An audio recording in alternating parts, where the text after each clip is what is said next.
Welcome to Katy Calls BS, the podcast where we cut through the noise in course creation, digital products, and business strategy. I'm Katie Miller, bringing you blunt advice, real action steps, and the occasional F-bomb because building a business is hard and the BS isn't helping. Let's get into it. Welcome back to another episode of Katy Calls BS. We are getting close to episode 150. Don't forget, I'm taking a little bit of a break after we get to our milestone episode, but there will be some of the favorites still airing, and we will be back with new episodes in August, plus some new and exciting things, so stay tuned for that. I have been talking about digital products, obviously, a lot in the last year. One of the main digital products that people start with is a freebie. Some people just stop there.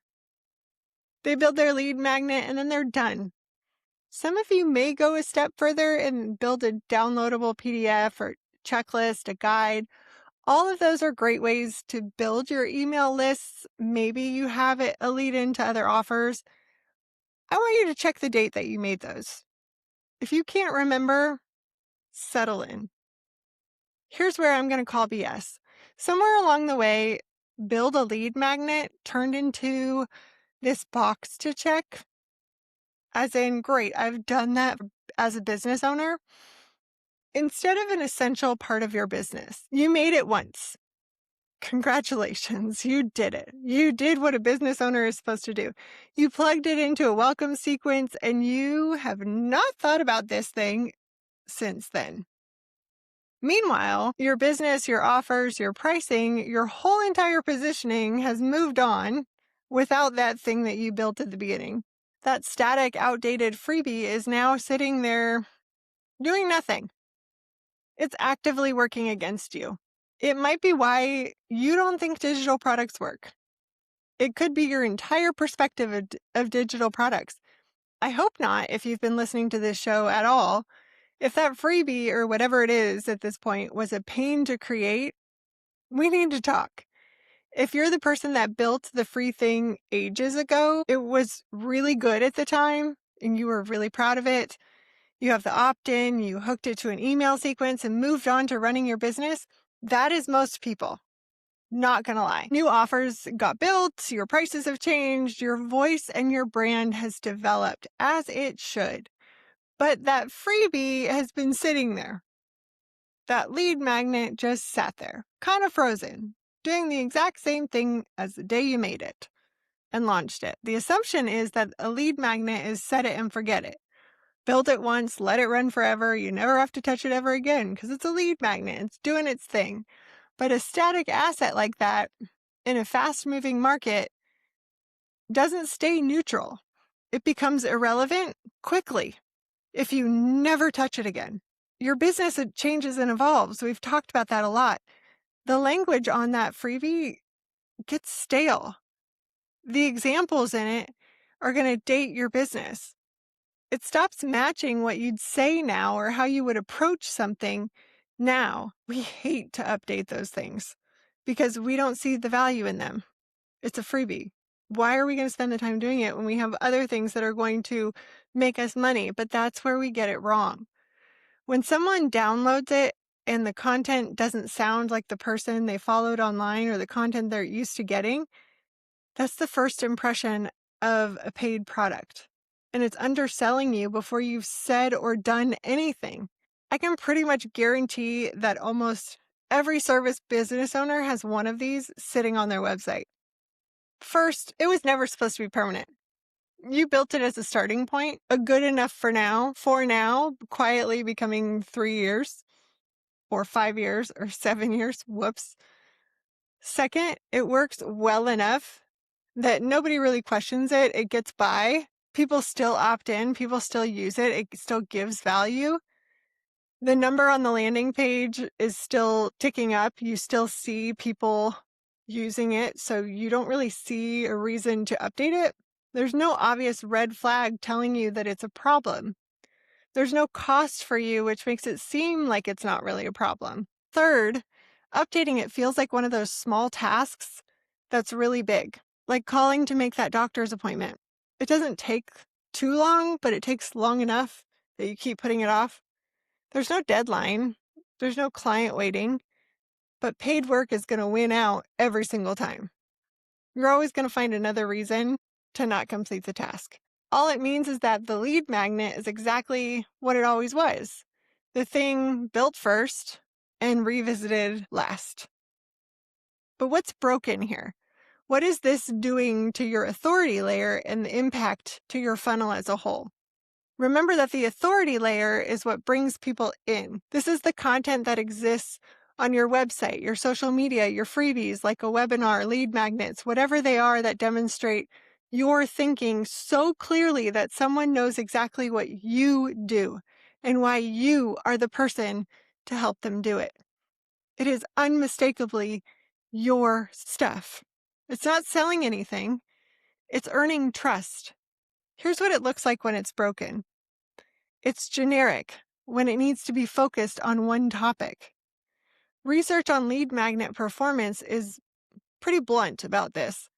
Long, broad resources, the 50-page guide, dear God, 50 pages, the comprehensive ebook convert at a fraction of the rate of something focused and immediately useful. People want to be able to turn it around and put it into practice right away. We're talking low single digits up to maybe 10% for the long stuff against 20 to 50% or more for something focused and specific. The market is not lying on this one. People don't want comprehensive. That's for something that's going to be paid. They want the answer to one thing they're stuck on right now. We're seeing that with the trends in microlearning. If your freebie is still this broad everything I know guide from a few years ago, it's competing in a category that converts poorly. It's losing. What you want to do is take the 10 tips to grow on Instagram and turn it into the 3-post framework that books discovery calls without a paid ad. Much more focused. The other issue is it doesn't sound like you anymore. Your brand is likely much stronger now than when you created it. Your point of view is clearer. Your hot takes are hotter and spicier. If someone reads that freebie and then hears you on social media, there should be no confusion. If there is, that freebie is undercutting the trust that it's supposed to be building. This is going to sound like the digital product checklist to changing it to something like your no BS digital product checklist. Broad to very specific and adding in your spice. The next is that it has no clear next step. A lot of these were built before there was anything to build towards.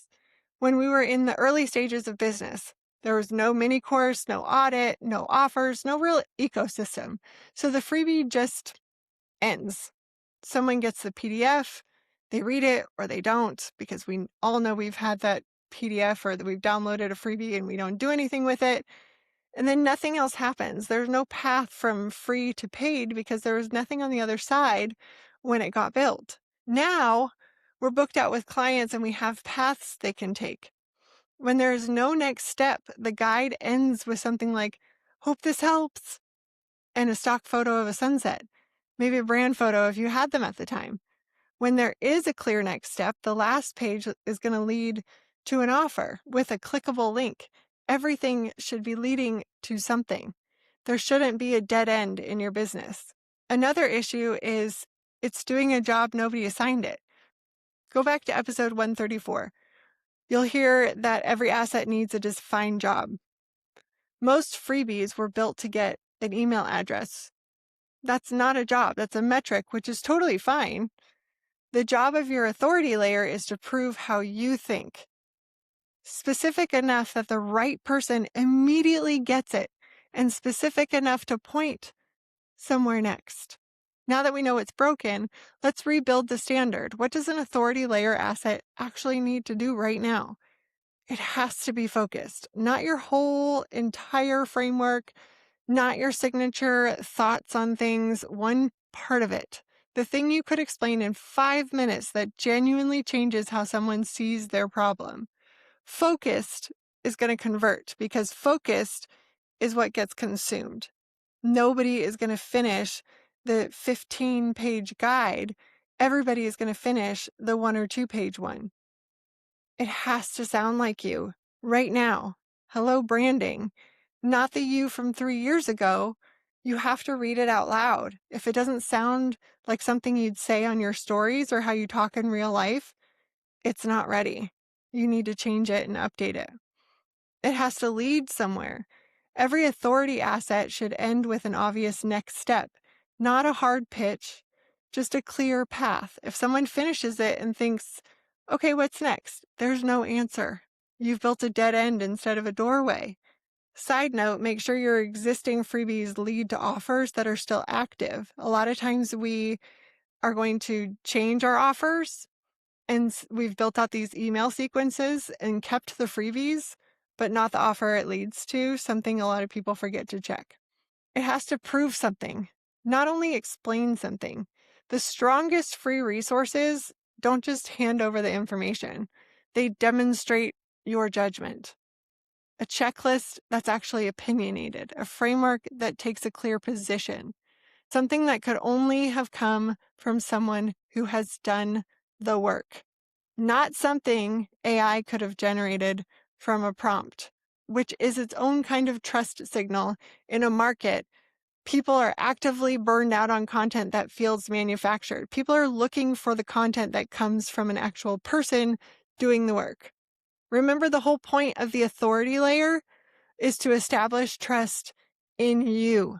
This week, you need to pull up your current freebie, one or two of them, and ask 3 questions. Does this sound like me?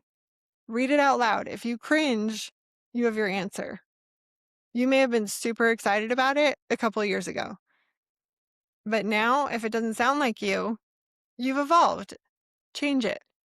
Is this focused enough? If it's trying to cover everything you know, cut it down to one thing that matters most right now. You've learned things. It's okay to change it. Where does it lead? If there's no clear next step, that's the gap to close. Not with a hard sell, just a clear, if this was useful, here's where to go next. Here's your next step. You don't need to rebuild this from scratch. You don't need to start all over again. Most of the time, you just need to focus it. Update the voice. Give it a destination. That's an hour in a coffee shop, not a month of work. If you're realizing your whole authority layer, not just this one asset, needs a real look, that's exactly the kind of gap the digital product infrastructure audit is built to catch and build. We look at what you've already built and figure out what's actually doing its job and what's quietly undercutting you. We don't want to do that. So we want to build out what you have and what could be working for you. Link is in the show bio. Your freebies are not neutral. It's either building trust right now or it's quietly spending it.